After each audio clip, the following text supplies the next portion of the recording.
Was he a very good boy, Papa? Yes, he was.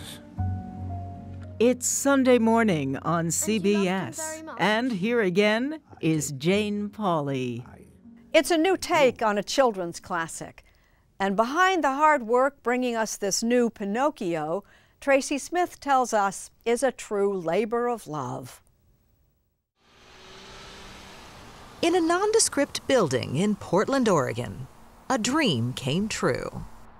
Here, a small army of animators labored for months over exquisitely made puppets, bending, posing, shaping them by hand, and giving them life. Good morning, Papa!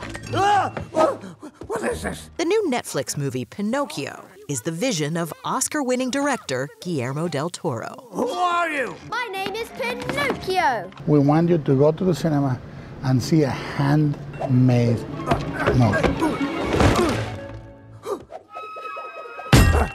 A movie made by humans to the utmost degree. And you can feel that. You can feel that. I'm moved by that. It is, it's moving. It gets you in the gut, in the heart. It's a big gut, and it gets me. So it's a big feeling. They chopped me into firewood. Say the name Pinocchio, and a lot of people think of the 1940 Disney film. Oh, look! My nose! What's happened? A neatly wrapped story with a relentlessly happy ending. Oh, please help me. But the original Adventures of Pinocchio, first published in the 1880s by Carlo Collodi, was a very different story. Yes, there was a puppet boy whose nose grew when he lied, but there were also some much darker themes, like death. And I won't be a burden anymore. Del Toro's vision was even less child-friendly. The wooden boy with the borrowed soul. While you may have eternal life, your loved ones, they do not. You never know how long you have with someone until they're gone. So getting a studio to greenlight it took more than a decade.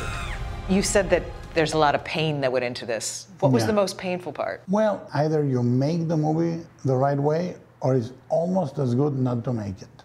When you have the whole world designed, and you storyboard it, and you have a great screenplay, and you know what it could be, and people keep saying no, that's really hard. And then it gets harder when they say yes, because now you have to deliver the whole thing. No one knows, no one can tell. And the whole thing has been called a stop-motion masterpiece. But getting here was almost insanely difficult.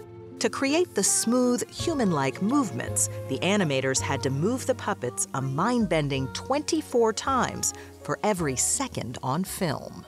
How much usable footage would you get each day? Stop motion is like milking a mummified cow. You get like one drop after 2 hours of work. You know, you get a couple of seconds a day if you're lucky.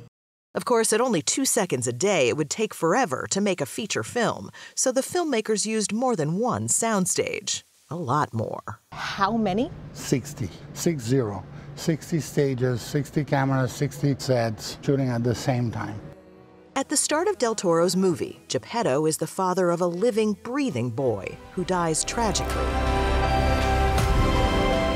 One night, in a fit of drunken despair, Geppetto carves a wooden boy, and when he wakes up the next morning, he sees this. His Pinocchio looks more like Frankenstein than a cartoon character, but that detail, like all of Guillermo's creations, is by design. Growing up in Guadalajara, Mexico, young Guillermo loved monsters, filmmaking, and not much else.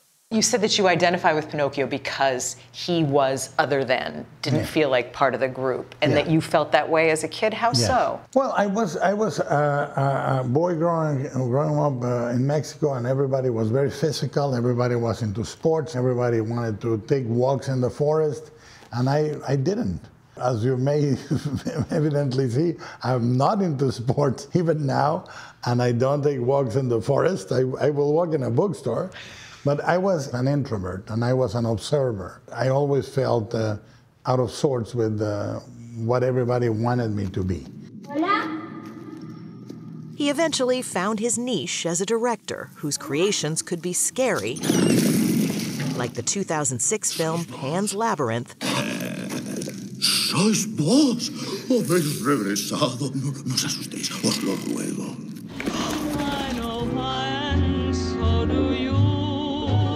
And hauntingly sweet, like The Shape of Water, about a lonely janitor who falls in love with a humanoid amphibian.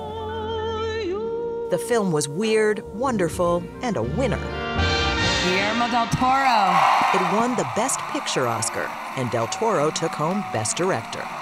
Like Jimmy Cagney said once, my mother thanks you, my father thanks you, my brothers and sisters thank you, and I thank you. But for Guillermo del Toro, Pinocchio has been a lifelong passion project, ever since his mother started giving him Pinocchio dolls as a child. So if your mom gave you these Pinocchios over the years, how excited was she to see this movie come to fruition? She was very excited, yeah. It was not to be. Guadalupe Gomez passed away in October, just a month before the film's release. In a way, it was painful, but in another way, I knew she was there. I knew she was there with us when we showed the movie for the first time. You knew? Yeah, I felt it. I felt it.